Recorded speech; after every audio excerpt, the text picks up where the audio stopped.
Ladies and gentlemen, Baroness Varzi, Sir Andrew Burns, distinguished rabbis, distinguished imams and other Muslim religious leaders, guests, friends all. This is a really delightful occasion.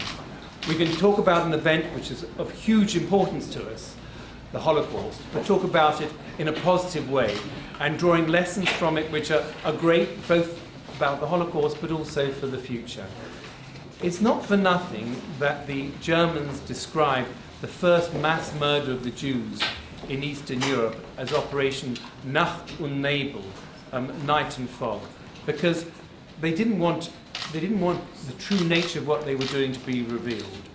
And the Holocaust, ever since then, has been steeped in myths and misrepresentations and misunderstandings.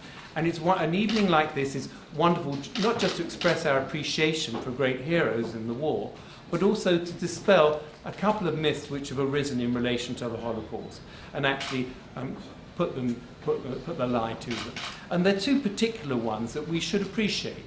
The first is we always think of the Holocaust as a European phenomenon that just involved Ashkenazi Jewry. And in fact, as we're aware, the greatest non-Ashkenazi centers, the greatest centers of Oriental Jewry in Europe were also wiped out. And Jews in North Africa were also subjected to persecution by the Nazis when they were living in areas under effective indirect Nazi control. And the second myth to put an end to is the idea that the Arabs basically sided with the Germans against the Jews. And often in Western eyes, Arab and Muslim get conflated.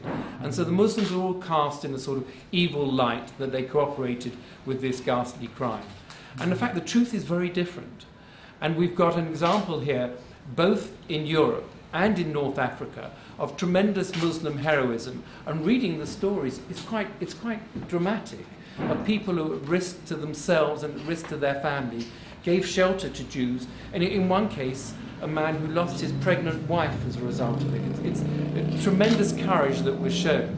There are 70 Muslims whose courage has already been recognized by the Yad Vashem Institute in Israel as being righteous among the nations. And there are many others whose stories have yet to be told. And the beauty of this wonderful story of the cooperation that they had and the way in which whole communities, such as the community of Albania, were saved by their Muslim brothers, the ways in which the Jews of North Africa were spared some of the worst rigors that the Germans wanted to inflict on them, is a story which has not been adequately told until now, which we should insist is told, and insist also because of the future of relations between our two faiths, which have, for obvious reasons, come under strain, but really should take into account the centuries of coexistence and very fruitful cooperation which we have enjoyed in the past. But there's one person, Rabbi Natan Levy, who we really must express our appreciation to, particularly as he's coming back from his vision, and he's done so much to bring this to fruition. So thank you very much.